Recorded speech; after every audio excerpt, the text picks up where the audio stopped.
নতুন দাম কার্যকর হওয়ার পর পাম্পগুলোতে আজ দীর্ঘ লাইন, আগের তুলনায় কিছুটা কমায়। ক্রেতাদের মাঝে দেখা যায় মিশ্র প্রতিক্রিয়া। দাম বাড়ানোর পরও এখনও কয়েক ঘন্টা অপেক্ষা করতে হওয়ায় বিরক্ত গ্রাহকরা। এ নিয়ে আরও জানাতে তেজগাঁও থেকে যুক্ত হচ্ছেন সহকর্মী ফাহিম ইউসুফ। ফাহিম, গতকাল কিছুটা ধারণা করা হচ্ছিল লাইন কমবে, অনেক জায়গা থেকে খবর আসছিল লাইন আগের তুলনায় কিছুটা কমেছে। আজ আবার আমরা খবর পাচ্ছি চিত্র প্রায় অপরিবর্তিত। আপনি মাঠ পর্যায়ে কি দেখছেন? ফারদিন, আমি ভোর থেকে যেটি দেখতে পেয়েছি যে গতকাল 3 থেকে 4 ঘন্টা যে সকল গ্রাহকদের সময় লেগেছিল ঠিক একই সময়ে আজ আমরা দেখতে পেয়েছি সেখানে 8 থেকে 9 ঘন্টা সময় লেগেছে। এবং বলা যায় যে গেল কয়েকদিন ধরে যে চিত্র অনেকটা পরিবর্তন হওয়ার একটা সম্ভাবনা তৈরি হয়েছিল, ঠিক আজকে কিন্তু তার একটি উল্টো চিত্র আমরা দেখতে পেয়েছি। এবং রাজধানীতে এখন পর্যন্ত যতগুলো পাম্পে তেল দেয়া হচ্ছে বেশিরভাগ পাম্পেই কিন্তু ঠিক আগের যেই চিত্র সেটি কিন্তু আমরা দেখতে পেয়েছি। দীর্ঘ লাইন কিন্তু আজও রয়েছে এবং বেশিরভাগ ফিলিং স্টেশন বর্তমানে বন্ধ রয়েছে। সরবরাহ শুরু হবে মোটামুটি দুপুর 12টা থেকে 1টার পর। এরপর থেকে গ্রাহকরা তেল নিতে পারবেন সেখান থেকে। এবং আরেকটি বিষয়, আজ থেকে কিন্তু মোট 7টি ফুয়েল স্টেশনে এই অ্যাপের মাধ্যমে তেল দেয়া বাধ্যতামূলক করা হয়েছে বিপিসির পক্ষ থেকে। তবে এখন পর্যন্ত যেহেতু তেল দেয়া শুরু হয়নি, সেহেতু আমরা এখন পর্যন্ত বলতে পারছি না যে সব মিলিয়ে কি হতে পারে।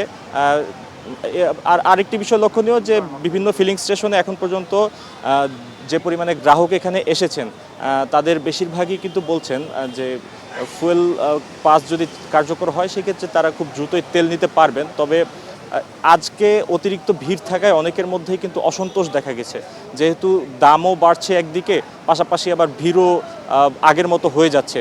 তো সে নিয়ে কিন্তু এক ধরনের দ্বিমুখী যন্ত্রণার কথা আমাদের কাছে বলছিলেন বিভিন্ন গ্রাহক। অনেকে বলছিলেন যে যেহেতু গেল 1 সপ্তাহ ধরে অনেকটা ধারণা করা হচ্ছিল যদি দাম বাড়ে, তারপর কিন্তু দাম বাড়ার পর অনেকটা কমে যেতে পারে লাইনের যে দীর্ঘ সারি সেটি। তবে সে অনুযায়ী কিন্তু আসলে এখন পর্যন্ত আমরা তেমনটি দেখতে পাইনি। বরাবরের মতো কিন্তু বড় লাইন রয়েছে বিভিন্ন পাম্পে। এই ছিল আমার কাছে সবশেষ। জি ফাহিম, আপনাকে ধন্যবাদ আমাদের সঙ্গে যুক্ত হয়ে এই বিষয়ে ধারণা দেওয়ার জন্য। দর্শক, যেমনটি জানাচ্ছিলাম, জার্নি তেলের যেই সংকট, দাম বাড়ানোর পরও কিন্তু আসলে পরিস্থিতি প্রায় অপরিবর্তিত আমরা রাজধানীতেও দেখতে পাচ্ছিলাম। আমরা এবার একটু রাজধানীর বাইরে যেতে চাই। ফরিদপুর থেকে আমাদের সঙ্গে যোগ দিচ্ছেন সহকর্মী আরিফুজ্জামান হিমন। কথা বলবো হিমনের সঙ্গে। হিমন, দাম বাড়ানোর পর পেট্রোল ডিজেল সরবরাহের চিত্র ফরিদপুরের নগরকান্দায় আপনি আছেন, সেখানে আসলে সেই চিত্র কেমন দেখছেন? দাম বাড়ার পর কিন্তু কিছুটা পরিবর্তন আমরা দেখেছি এই পেট্রোল পাম্পগুলোতে। বিশেষ করে এখানকার যেই মোটরসাইকেলের যেই গাড়িগুলো, আমরা সেগুলো দেখছি যে কিছুটা চাপ কমলেও কিন্তু সেই লাইনটা কিন্তু এখনো থেকে যাচ্ছে। তার মানে চাহিদার তুলনায় যেভাবে আসলে এর আগেও সংকট ছিল, সেই সংকট কিছুটা কমেছে বলা যায়।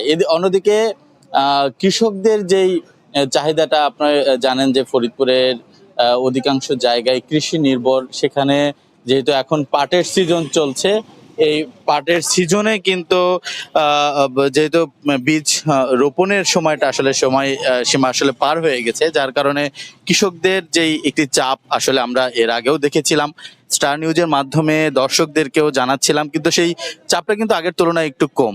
আমরা পাম্প মালিকদের সাথেও কথা বলেছিলাম এখানকার, তারা বলছিলেন যে এই চাপ কিছুটা কমলেও যে তাদের যে তেলের যে চাহিদা, সেই চাহিদা যে কমেছে তা কিন্তু না। তারা বলছেন যে গত দিনের থেকেও তেলের যে বেচা বিক্রি সেটি কিন্তু আসলে আরো বাড়ছে, এবং তারা বলছেন যে অতিরিক্ত তেলও তারা আসলে বিক্রি করছেন। এবং আরেকটা বিষয় হচ্ছে যে যেমন এই কৃষকরা যখন এর আগেও যখন তেল নিতে আসছিলেন, তাদেরকে কিন্তু পরিমাপ করে 200 টাকার 300 টাকার করে তেল দেওয়া হচ্ছিল, কিন্তু এই দাম বাড়ার পর কিন্তু তাদের তেলের যেই বাড়তি যে চাহিদা, সেই চাহিদা কিন্তু কিছুটা বাড়ছে, যদি বলা যায় যে এখন কিন্তু 1000 টাকারও কিন্তু তেল কৃষকরা আসলে পাচ্ছেন। আর তাছাড়া আমরা পাম্পে যেই বিশেষ করে মোটরসাইকেল গুলো আছে, সেখানে কিন্তু একটি বাড়তি চাপ আমরা আসলে বিভিন্ন পাম্পগুলোতে দেখছি। এখন পর্যন্ত এই দাম বাড়াতে কিছুটা স্বস্তি কিন্তু পাচ্ছে কৃষকদের মাঝে আমরা সেই স্বস্তিগুলো দেখছি। এবং এই স্থানীয় যেই মোটরসাইকেলের যে চালকরা রয়েছেন, তারাও কিন্তু দেখছি যে তাদের লাইনটা একটু কম মনে হচ্ছে। এই ছিল ফারদিন আসলে ফরিদপুর থেকে তেলের দাম বাড়ার পরের যে সর্বশেষ পরিস্থিতি। জি হিমন, অর্থাৎ জাতীয় জ্বালানি তেল সংকটে পরিবহন সেক্টরে যে ধরনের একটি অস্থিরতা তৈরি হয়েছে, একই সাথে ফরিদপুরে কৃষি খাতেও সেটির প্রভাব পড়েছে। আপনাকে ধন্যবাদ আমাদের সঙ্গে যোগ দেওয়ার জন্য।